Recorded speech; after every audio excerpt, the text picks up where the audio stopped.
it's Yamina. Today I'm going to be doing a race swapping video that I was going to do. This video was inspired by a video done by the Real Daytime Talk Show. I used to love that show. Loved all the hosts on there, the hostesses.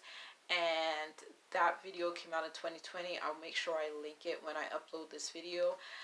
And I don't know if everybody remembers the Rachel Dolezal story. I'm going to link Sydney Black's video that she did on that, because she did a really great job on her video, gave a lot more insight, because I've forgotten some of the backstory. And there's somebody named Oli London as well. If you want to look into someone who is interested in being a different race, different gender, and then back to his original race, you can look up his story.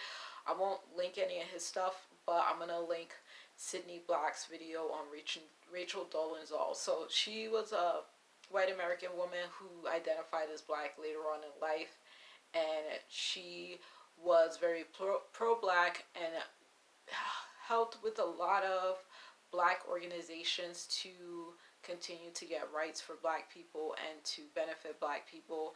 And then she was found out to be a white American woman, and everybody was shocked. I was ridiculously shocked. I was like, whoa, like, wow, okay.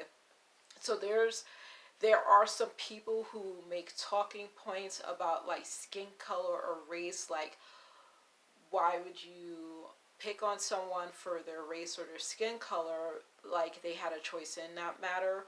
And I'm like, most people would probably still pick it. Like there's times when people do say that they would not want to be born again as the race that they were born as, and there's most people who probably seem very comfortable with who they are. And I'm always surprised when I hear people don't want to be who they are, and I'm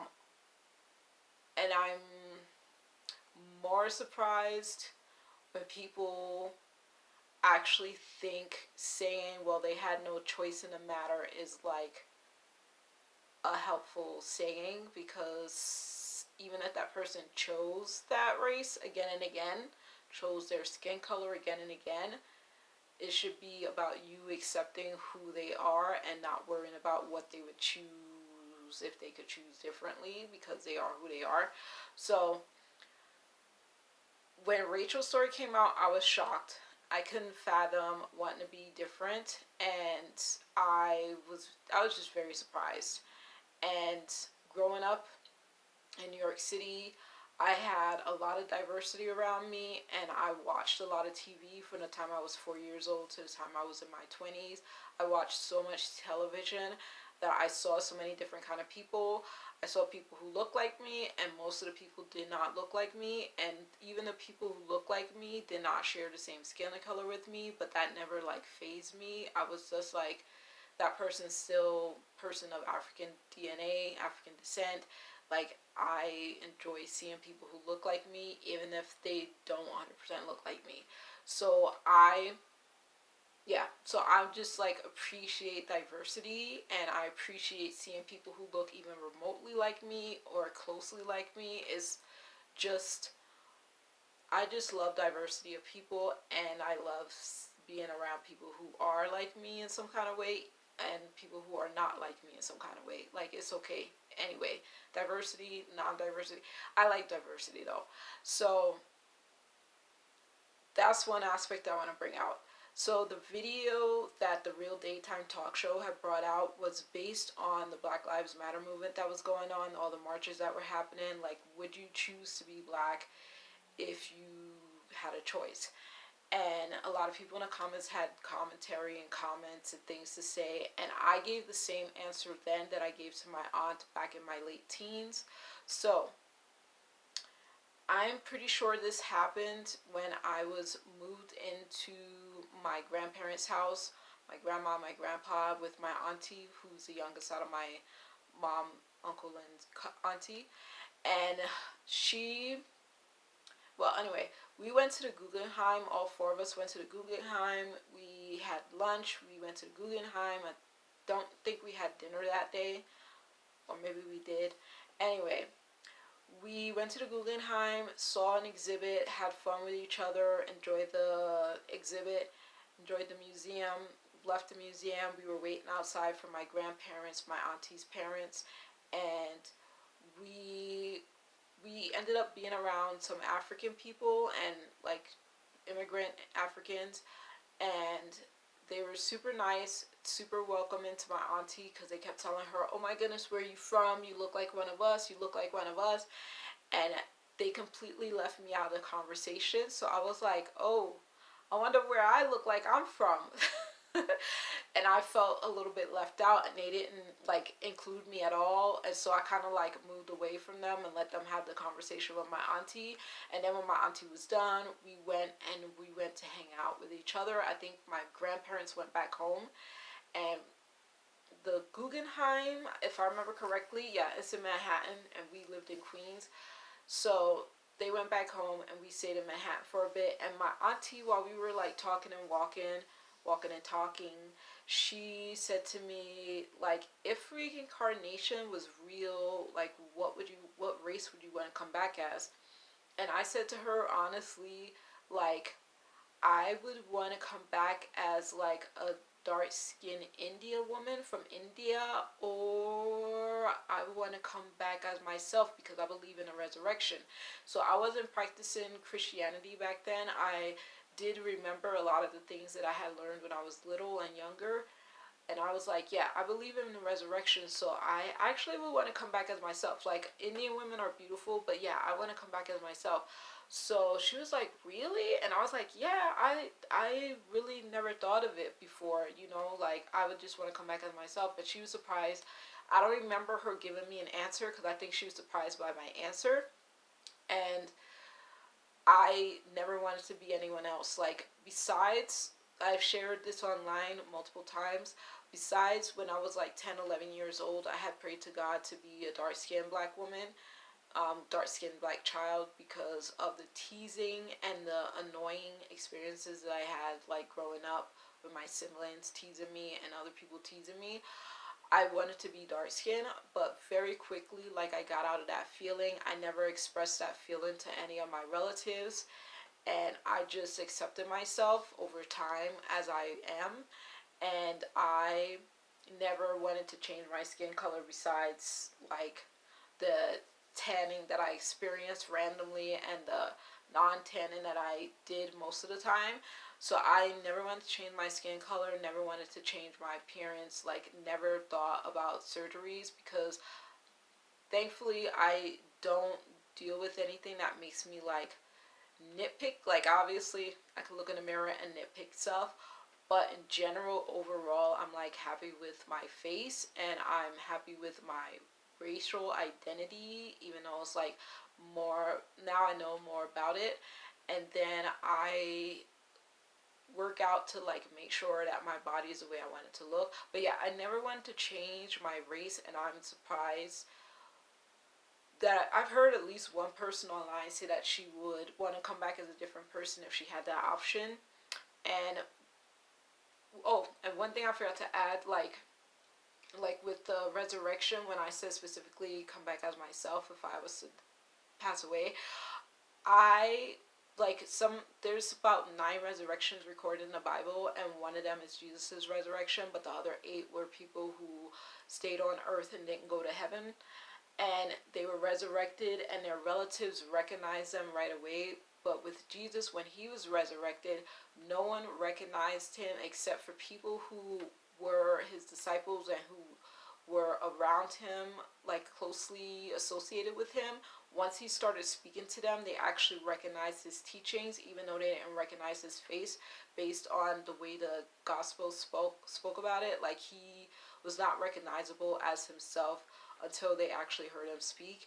And the other people who have been resurrected before and after Jesus, they actually were recognizable to their relatives and their friends when they came back. So yeah, I just want to be myself, be who I was before I passed. So that's what I said. So I was curious if anybody else feels like that, because I just love the diversity of the world and I like who I am. I enjoy who I am.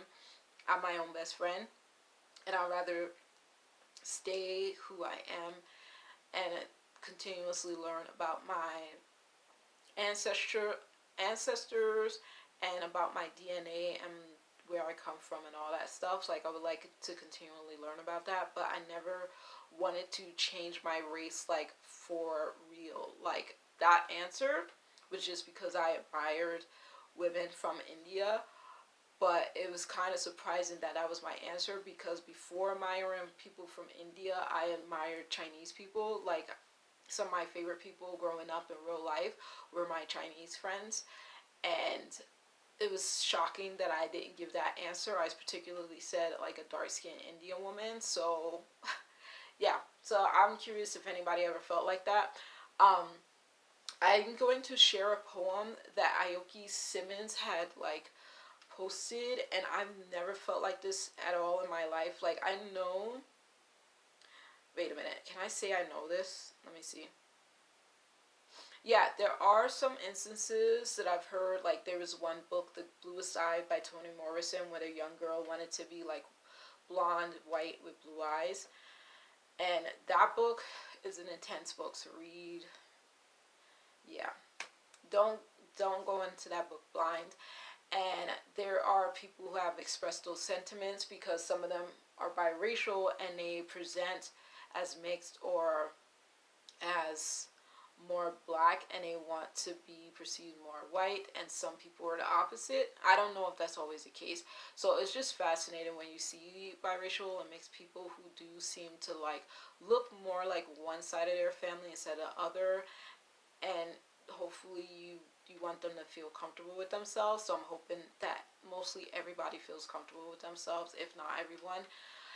But have you ever felt like you want to be something different? So Aoki Simmons did a poem of that was like recognizing the benefits to being a white girl, but not saying that she wanted to be a white girl. So I'm gonna just read a couple of lines, maybe a few lines, and I'm gonna post it on my community tab and try to link it to my video when I post this video. She reads, I am Aoki Lee Simmons. I am sensitive to white girls when they get the boys, the jobs, the things I wanted, even if they don't get them. Those rare times they never wonder if it is because of the color of their skin. And I am left to wonder if I lost out because of mine. So she goes on to express things about this. And I've never felt like less than. Like I've definitely know about like racism and colorism and people being jealous about people being prettier or just pretty in general.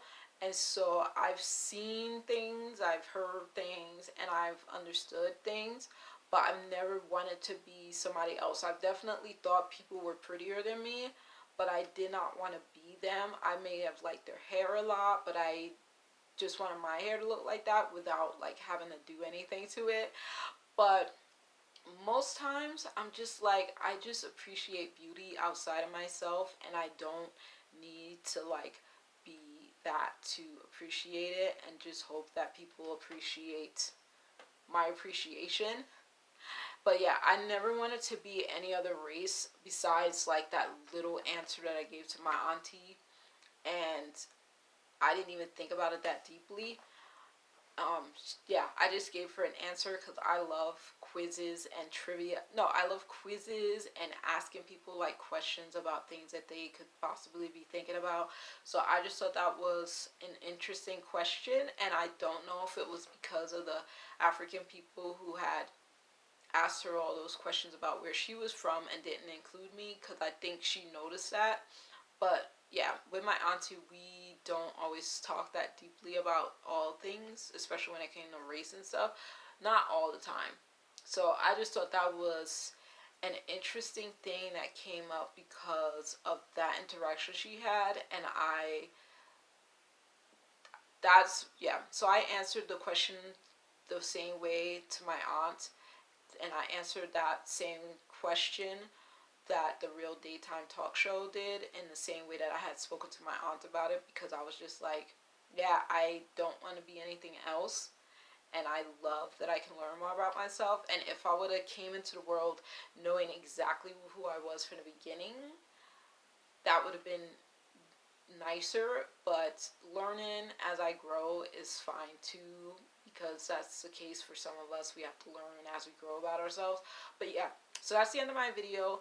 I hope that made sense. Let me know if you ever wanted to be a different race when you were growing up, if you ever wanted to be different than who you are. And to me personally, everyone's beautiful, every race is beautiful, and I just love the diversity that God created. And so that's what I appreciate the most about like the different races, the different languages, the different hair types, the different skin colors. Just so much beauty to behold, and I just appreciate beauty. So I just appreciate being a human amongst humans and getting to see it all the time. So that's the end of my video. I hope you all have a good evening, a good week, and I will talk to you all later. Bye!